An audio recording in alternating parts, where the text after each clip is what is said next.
Kushal, welcome to my YouTube channel Sarthak, जिसके अंदर हम कोर्स कवर कर रहे हैं यहाँ पर सृजन बेसिकली कोर्स है यहाँ पर करंट अफेयर्स का, जिसके अंदर हम करंट अफेयर्स यहाँ पर कवर कर रहे हैं फ्रॉम 1 जनवरी 2019 से लेके अब तक का जितना भी करंट अफेयर का मैटर है वो सब हम इस कोर्स के अंदर यहाँ पर कवर करेंगे।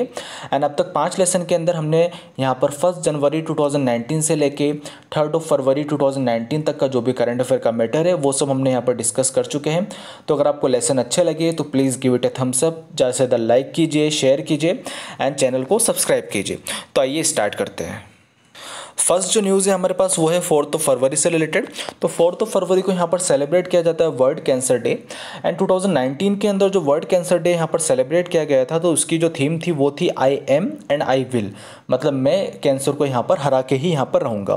कैंसर का बेसिकली आपने बहुत सारे टीवी शोज़ एंड मूवीज़ के अंदर भी आपने देखा होगा कि कैंसर का लास्ट स्टेज के अंदर यहाँ पर पता लगता है और देन डॉक्टर बोलता है कि अब ये 3 महीने के मेहमान है या 6 महीने के मेहमान है। एंड रिसेंटली आपने देखा होगा कि जो हमारे एक्टर थे इरफान खान जी, उनकी भी डेथ जो हुई थी कैंसर से ही हुई थी। तो कैंसर एक बहुत ज़्यादा यहाँ पर डेंजरस यहाँ पर डिजीज़ है। एंड लास्ट ईयर 2018 के अंदर ही हम देखें तो लगभग 1.8 मिलियन केसेस यहाँ पर all over the world cancer के हुए थे। एंड देन कोरोना तो अभी कहाँ पर है, देन हर साल ही यहाँ पर इतने सारे केसेस कैंसर के होते हैं, काफ़ी ज़्यादा लोग इससे यहाँ पर मरते हैं। तो कैंसर का बेसिकली जो इलाज माना जाता है, जो इसकी थीम रहती है हर साल इसी के अराउंड यहाँ पर चलता है कि अर्ली डिटेक्शन, मतलब आपका जितना अगर आपको कैंसर है तो आपको जल्दी से जल्दी यहाँ पर पता लग जाए, देन आपकी स्क्रीनिंग हो जाए एंड देन उसके बाद डायग्नोस्टिक हो जाए, मतलब आपका इलाज हो जाए। तो ये पॉइंट आपको ध्यान रखना है कि 4 फरवरी को यहाँ पर वर्ल्ड कैंसर डे सेलिब्रेट किया जाता है। एंड जो 2019 की जो थीम थी वो थी I am and I will. Next जो न्यूज़ है हमारे पास वो है केरला से रिलेटेड। तो केरला के अंदर जो नेशनल पार्क है, जो इराविकुलम नेशनल पार्क है, तो वो कहाँ पर रिलेटेड है, केरला के अंदर सिचुएटेड है। एंड ये आपको ध्यान रखना है, ये फर्स्ट नेशनल पार्क है केरला का। एंड जैसा कि नेशनल पार्क के अंदर आपको पता होगा, नेशनल पार्क जब किसी को यहाँ पर दर्जा दे दिया जाता है तो नेशनल पार्क दर्जा दिया जाता है किसी एक खास स्पीसीज़ को यहाँ पर प्रोटेक्ट करने के लिए। तो वो खास स्पीसीज़ कौन है यहाँ पर, तो वो है नीलगिरी तहर। तो नीलगिरी तहर को यहाँ पर प्रोटेक्ट करने के लिए यहाँ पर जो को नेशनल पार्क का दर्जा यहाँ पर दिया गया था। एंड ये केरला का फर्स्ट नेशनल पार्क है। एंड ये यूनेस्को साइट भी है, मतलब यूनेस्को के द्वारा इसको यहाँ पर अच्छा, यूनेस्को जो साइट्स होती है उसका दर्जा यहाँ पर इसको प्राप्त है। तो इससे रिलेटेड क्वेश्चन आपसे पूछे जा सकते हैं। एंड इसके अंदर जो बाकी और जो प्रेडेटर्स हैं वो होती हैं, यहाँ पर कैट होती हैं, इसके अलावा वाइल्ड डॉग होते हैं, लेपर्ड, टाइगर्स एंड और भी बहुत सारे जानवर हैं जो यहाँ पर पाए जाते हैं। एंड देन बेसिकली जो इसका हैबिटेट है वो है यहाँ पर नीलगिरी तहर की। तो ये पॉइंट आपको ध्यान रखना है। नेक्स्ट न्यूज़ है हमारे पास यहाँ पर माइंस एक्ट 1952 से रिलेटेड। तो वुमेन्स को यहाँ पर पहले एंट्री नहीं दी जाती थी जो माइंस का काम था, क्योंकि माइंस के काम के अंदर काफ़ी ज़्यादा रिस्क यहाँ पर रहता है, जान मान की बहुत ज़्यादा हानि होती है। इसके अलावा वहाँ पर जो वर्क होता है वो काफ़ी ज़्यादा हैवी वर्क होता है एंड वहाँ पर हादसे होने की बहुत ज़्यादा संभावना यहाँ पर रहती है। तो वुमेन्स को वहाँ पर एंट्री नहीं थी। लेकिन अब 1952 का एक्ट के अंदर के तहत यहाँ पर वुमेन्स को भी माइंस के अंदर काम करने की इजाज़त यहाँ पर दे दी गई है। तो आपसे क्वेश्चन पूछा जा सकता है कि किस एक्ट के तहत यहाँ पर ये बदलाव हुआ है। तो माइंस एक्ट 1952 के तहत उन वुमेन्स को यहाँ पर ये परमिशन दी गई है। नेक्स्ट न्यूज़ है हमारे पास विराट कोहली जी से रिलेटेड, जो हमारे इंडिया टीम के कैप्टन है। तो विराट कोहली जी को यहाँ पर क्रिकेटर ऑफ द ईयर का अवार्ड मिला है 2018 के लिए। तो ये क्वेश्चन आपसे स्पोर्ट्स बेस्ट के रूप में पूछा जा सकता है। एंड जैसा कि मैंने आपको लास्ट लेसन के अंदर भी बताया था, जो वुमेन कैटेगरी है, जो फीमेल कैटेगरी है, उसके अंदर स्मृति जो मंदाना जी है, तो उनको यहाँ पर जो क्रिकेटर ऑफ द ईयर है तो उनका अवार्ड यहाँ पर मिला था। नेक्स्ट न्यूज़ है हमारे पास INF ट्रीटी से रिलेटेड। तो INF ट्रीटी बहुत ज़्यादा यहाँ पर न्यूज़ में थी, जैसा कि आपको पता होगा। तो INF ट्रीटी के बारे में क्या क्या पॉइंट्स हैं हमारे पास। तो INF ट्रीटी बेसिकली सबसे पहले जो क्वेश्चन आपसे पूछा जा सकता है कि ये ट्रीटी किन किन देशों के बीच में साइन थी। तो ये साइन थी US एंड USSR के बीच, मतलब रशिया के बीच यहाँ पर साइन थी। देन अभी हुआ क्या है कि US इससे यहाँ पर बाहर निकल गया है। एंड जब 2 ही पार्टनर थे तो एक बाहर निकल गया है तो दूसरे को भी यहाँ पर बाहर निकलना ही था। एंड और जो क्वेश्चन है यहाँ से बनते हैं कि ये ट्रीटी कब साइन की गई थी, तो आपको पता होना चाहिए 1978 के अंदर ये साइन की गई थी। एंड इस ट्रीटी के अंदर बेसिकली लिखा क्या हुआ था, लिखा हुआ था कि आपको जिस दिन ये ट्रीटी साइन होगी उसके 3 साल के अंदर तक आपको जो अपनी जो प्रोडक्शन है, डिप्लॉयमेंट है, इसके अलावा जो टेस्टिंग है किस किस की यहाँ पर land based cruise and ballistic missile in the range of 500 से लेके 5,500 तक के रेंज के बीच के अंदर जो आपकी जितनी भी मिसाइल्स थी वो अगले 3 साल के अंदर आपको यहाँ पर उनका बैन करना था। मतलब आप उनका कोई प्रोडक्शन नहीं करोगे, उनको कहीं भी डिप्लॉय नहीं करोगे, ना ही उनकी यहाँ पर टेस्टिंग करोगे, क्योंकि यूएस एंड यूएसएसआर जिसको रशिया बोला जाता है, तो उनके बीच में काफ़ी लंबे टाइम से यहाँ पर कोल्ड वॉर चल रहा था। तो उसी को देखते हुए, उसी को रोकते हुए कि हम जो कंट्रीज़ हैं वो अपने अपने डेवलपमेंट पे और ज़्यादा यहाँ पर फोकस करें, कोल्ड वॉर को यहाँ पर ख़त्म करें, तो दोनों को ही एक दूसरे से यहाँ पर खतरा था। तो उसी को देखते हुए यहाँ पर ये ट्रीटी साइन की गई थी। लेकिन अभी जैसे कि आप देखते हैं कि जो जियो पॉलिटिक्स है वो बहुत ज़्यादा यहाँ पर चेंज हो रही है। इसके अलावा एक न्यू वर्ल्ड ऑर्डर यहाँ पर निकल के आ रहा है, जिसके अंदर चाइना एक ग्लोबल पुलिसिंग का काम यहाँ पर कर रहा है, यूएस को रिप्लेस करने की वो पूरी कोशिश यहाँ पर कर रहा है। तो बेसिकली दिक्कत क्या थी कि चाइना इस ट्रीटी का पार्ट नहीं था। तो चाइना तो यूएस के आसपास यहाँ पर अपनी जो मिसाइल्स वगैरह हैं वो सब यहाँ पर डिप्लॉय कर सकता था, लेकिन यूएस इस ट्रीटी की वजह से चाइना के साथ भी ये जो बैलिस्टिक मिसाइल्स वगैरह वो प्लेस नहीं कर सकता था। तो उसी को देखते हुए यूएस ने यहाँ पर चाइना से बचने के लिए या चाइना को और अच्छी तरीके से टैकल करने के लिए यहाँ पर इस ट्रीटी से यहाँ पर बाहर निकल गए। तो आपको पता होना चाहिए क्वेश्चन किस किस के बीच में थी, कब साइन की गई थी, कब फोर्स के अंदर आई थी, एंड कौन कौन सी मिसाइल्स यहाँ पर इसके अंदर यहाँ पर बैन की गई थी। ठीक है, तो ये सारे पॉइंट आपको ध्यान रखने चाहिए। नेक्स्ट न्यूज़ है हमारे पास प्रधानमंत्री श्रम योगी मनधन योजना से रिलेटेड। तो जैसा कि मैंने आपको बताया था कि इस कोर्स के अंदर हम जो गवर्नमेंट स्कीम है वो भी यहाँ पर मैं आपको कवर कराते हुए चलूँगा साथ के अंदर। तो बेसिकली एक इंश्योरेंस स्कीम है, बेसिकली एक पेंशन जिसको बोला जाता है वो स्कीम है यहाँ पर।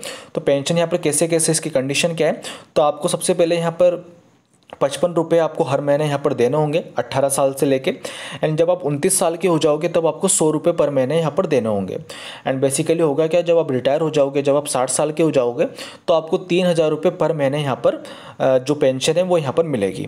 लेकिन बेसिकली इसके अंदर कंडीशन ये आती है कि कंडीशन क्या है इसके अंदर कि आपकी जो एज है वो कितनी होनी चाहिए, 18 से लेके 40 ईयर तक की बीच की आपकी यहाँ पर एज होनी चाहिए, और आपकी जो मंथली इनकम होनी चाहिए वो 15,000 रुपये से कम यहाँ पर होनी चाहिए। मतलब अगर किसी की इनकम 15,000 रुपये पर महीने से ज़्यादा है या फिर वो इनकम टैक्स यहाँ पर भरता है तो वो इस स्कीम के अंदर यहाँ पर पार्टिसिपेट नहीं कर सकता है। ठीक है, तो ये पॉइंट आपको सबसे पहली बात ये पता होनी चाहिए।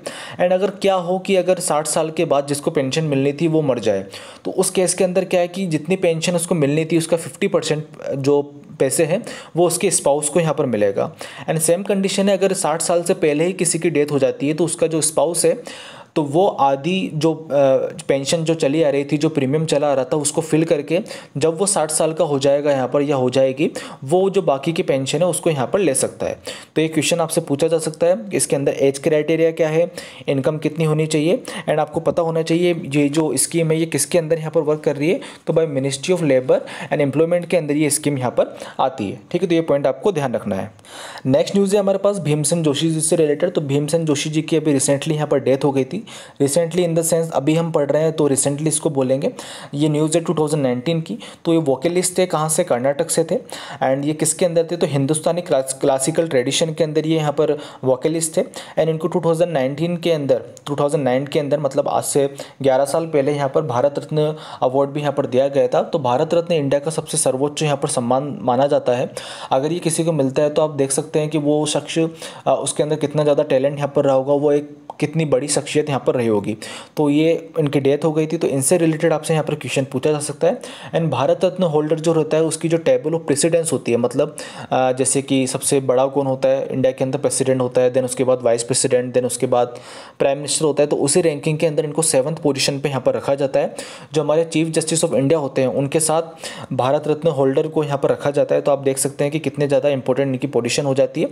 तो इनसे रिलेटेड क्वेश्चन आपसे यहाँ पर पूछा जा सकता है। तो आपको ध्यान रखना है कि कर्नाटक से थे, हिंदुस्तानी क्लासिकल ट्रेडिशन से थे, एंड इनको जो भारत रत्न का अवार्ड मिला था ये 2019 के अंदर इनको ये अवार्ड यहाँ पर मिला था।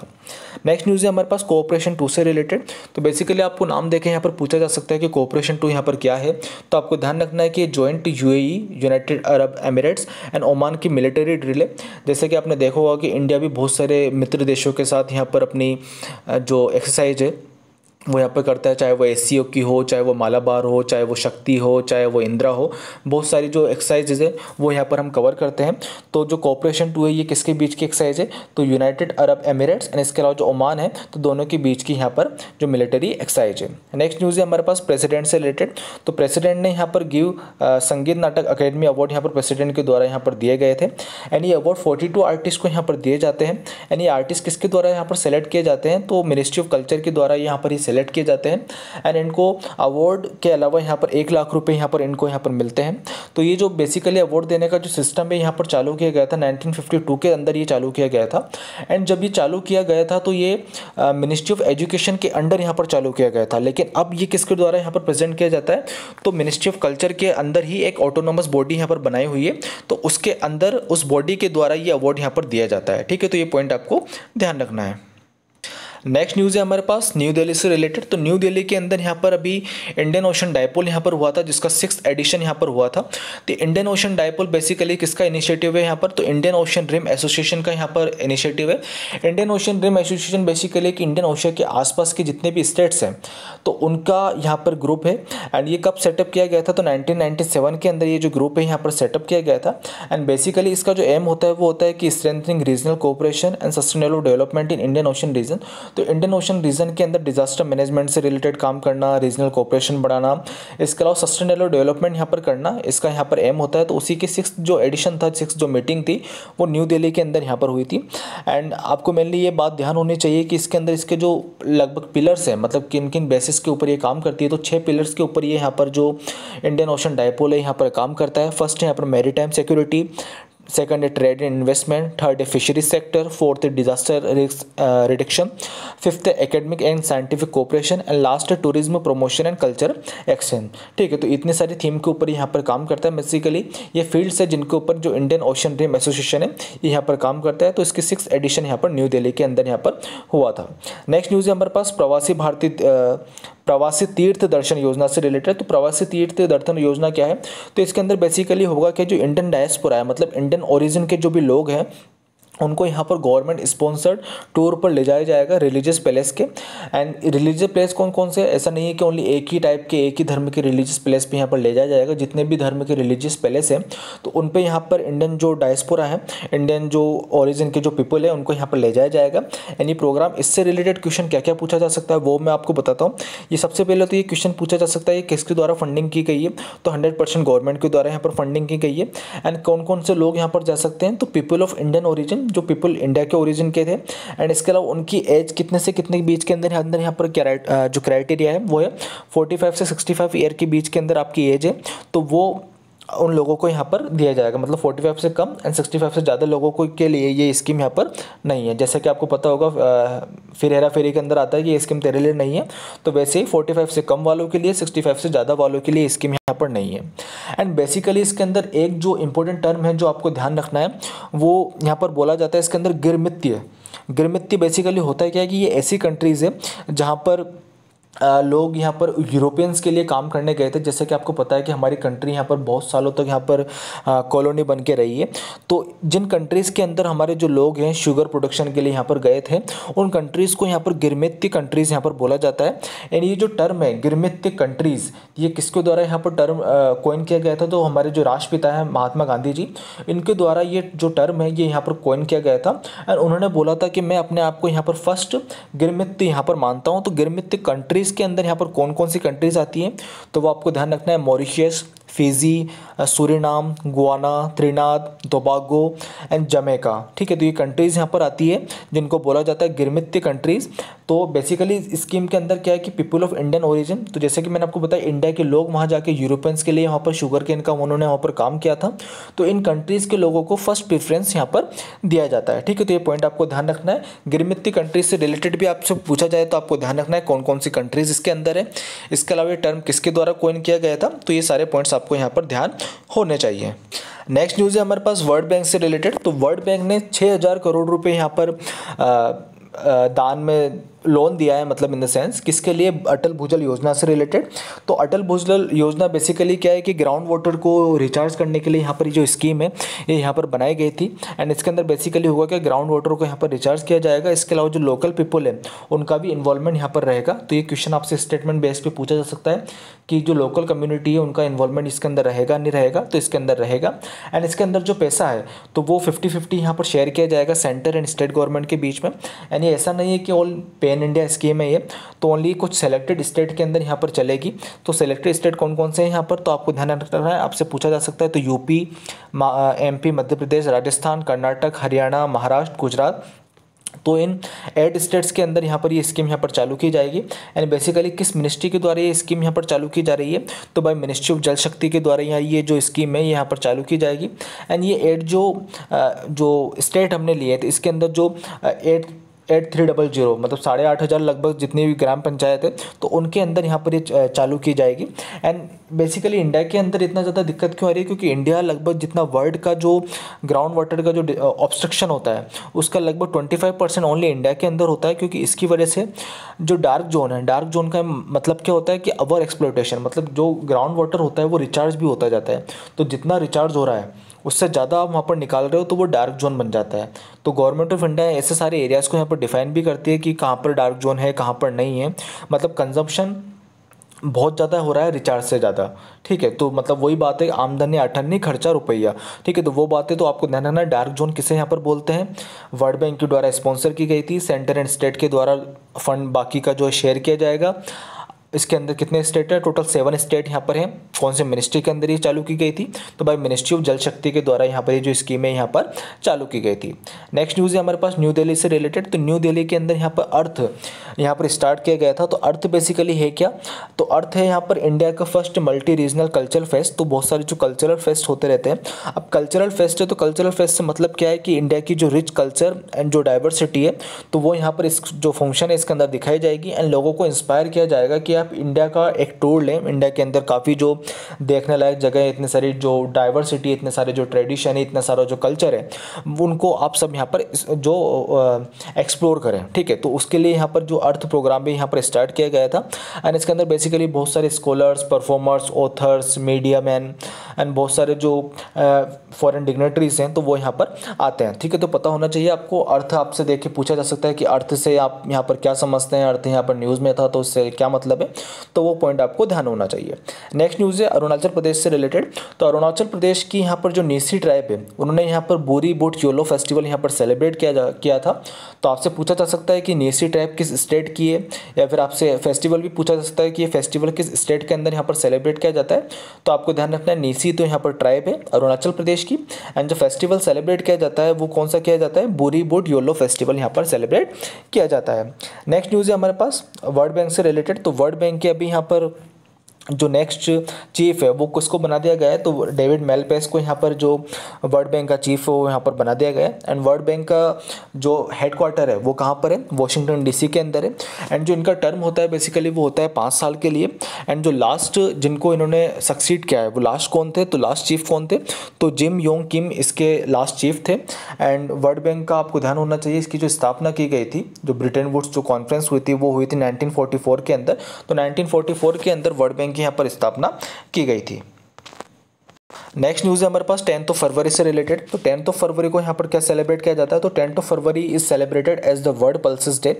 तो दालों का दिवस इसको यहाँ पर सेलिब्रेट किया जाता है। एंड 2016 जो था उसको इंटरनेशनल ईयर ऑफ पल्सेस यहाँ पर सेलिब्रेट किया गया था। एंड बेसिकली अगर किसी ने यूपीएससी के जो मेंस के पेपर है उसके अंदर देखा हो तो यूपीएससी मेंस ने भी यहाँ पर पूछा था कि इंटरनेशनल ईयर ऑफ मिलेट्स या पल्सेस, तो उसको यहाँ पर क्यों सेलिब्रेट यहाँ पर किया गया था। ठीक है, तो आपको पता होना चाहिए कि इंडिया ऑल ओवर वर्ल्ड के अंदर फर्स्ट नंबर पर है यहाँ पर पल्सेस के प्रोडक्शन के अंदर। एंड इंडिया के अंदर देखें हम कि कौन कौन से स्टेट के अंदर यहाँ पर सबसे ज़्यादा प्रोडक्शन होता है, स्टेट्स की क्या रैंकिंग है। तो सबसे ज़्यादा जो पल्सेस का प्रोडक्शन होता है वो होता है एमपी के अंदर, देन उसके बाद यूपी के अंदर, देन उसके बाद महाराष्ट्र के अंदर, देन उसके बाद राजस्थान के अंदर। तो आपसे यहाँ पर पूछा जा सकता है, जैसे लास्ट ईयर आया था कि सबसे ज़्यादा शुगर केन किसके द्वारा प्रोड्यूस किया जाता है, राइस से रिलेटेड क्वेश्चन आया था यूपीएससी के अंदर, जिसका आंसर था इंडिया की सबसे ज़्यादा यहाँ पर इंडिया के द्वारा यहाँ पर राइस यहाँ पर एक्सपोर्ट किया जाता है। तो उसी तरीके से आपसे पल्सेस के रूप में भी यहाँ पर क्वेश्चन आ सकता है। तो आपको ध्यान रखना है कि 10 फरवरी को यहाँ पर वर्ल्ड पल्सेस डे यहाँ पर मनाया जाता है। 2016 को इंटरनेशनल ईयर ऑफ पल्सेस यहाँ पर मनाया गया था। इंडिया सबसे बड़ा यहाँ पर इसका प्रोड्यूसर है। एंड इंडिया के अंदर मध्य प्रदेश, देन उसके बाद यूपी, देन उसके बाद महाराष्ट्र, देन उसके बाद राजस्थान। ठीक है, तो ये आपको जो ऑर्डर है ये भी यहाँ पर ध्यान रखना है। नेक्स्ट न्यूज़ है हमारा पीरियोडिक टेबल से रिलेटेड। तो पीरियोडिक टेबल को बने यहाँ पर लगभग 150 साल यहाँ पर हो चुके हैं 2019 के अंदर। एंड पीरियोडिक टेबल को याद करने की आपने बहुत सारी यहाँ पर ट्रिक्स चलती हैं। तो अगर आपकी कोई भी मेमोरेबल ट्रिक हो जिससे आपने पीरियोडिक टेबल यहाँ पर याद करी हो तो प्लीज़ कमेंट बॉक्स के अंदर कमेंट करके मुझे बताएं। तो पीरियोडिक टेबल को यहाँ पर 150 साल यहाँ पर हो गए थे 2019 के अंदर। ये किसके द्वारा यहाँ पर बनाई गई थी? जैसे हम केमिस्ट्री के अंदर पढ़ते हैं कि बहुत सारे मॉडल्स हम पढ़ते हैं, तो धीरे धीरे जो पीरियोडिक टेबल थी इसका भी धीरे धीरे यहाँ पर डेवलपमेंट हुआ है। एंड फाइनली जाके जो ऑल ओवर द वर्ल्ड जिसको आज भी यहाँ पर एक्सेप्ट किया जाता है, तो वो किसके द्वारा यहाँ पर बनाई गई थी? तो डिमिट्री मेंडलीव के द्वारा वो यहाँ पर बनाई गई थी।